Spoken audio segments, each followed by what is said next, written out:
দেশের স্থায়ী শান্তি ও মানবতার সার্বিক মুক্তির লক্ষ্যে সর্বত্র শরিয়াহকে প্রাধান্য দিয়ে রাষ্ট্র পরিচালনার অঙ্গীকার করে ৩০ দফা নির্বাচনী ইশতেহার ঘোষণা করেছে ইসলামী আন্দোলন বাংলাদেশ। ধর্মভিত্তিক দলটি বলছে, ত্রয়োদশ সংসদ নির্বাচনে জিতে ক্ষমতায় গেলে নৈতিকতায় সমৃদ্ধ কর্মমুখী বিজ্ঞানভিত্তিক শিক্ষা ব্যবস্থা চালু করবে। নারীদের শুধু সম অধিকার নয়, অগ্রাধিকার দেয়া হবে। ধর্মীয় স্বাধীনতা, নিরাপত্তা ও পারস্পরিক সহাবস্থান নিশ্চিত করবে।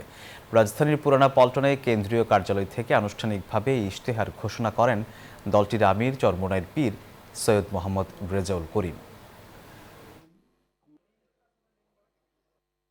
আপনাদের সমর্থনে রাষ্ট্র ক্ষমতায় অধিষ্ঠিত হলে, আল্লাহর রহমতে এবং আপনাদের সমর্থনে রাষ্ট্রীয় ক্ষমতায় অধিষ্ঠিত হলে এই ইশতেহারের প্রতিটি ধারা বাস্তবায়নে ইসলামী আন্দোলন বাংলাদেশ দৃঢ় প্রতিজ্ঞা থাকবে ইনশাআল্লাহ।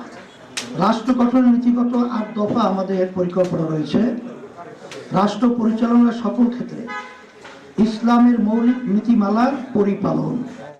সব মশার বিরুদ্ধে সুরক্ষা দিতে এলো বসুন্ধরা এক্সট্রিম অ্যারোসল। মশার বিরুদ্ধে এক্সট্রিম সুরক্ষা।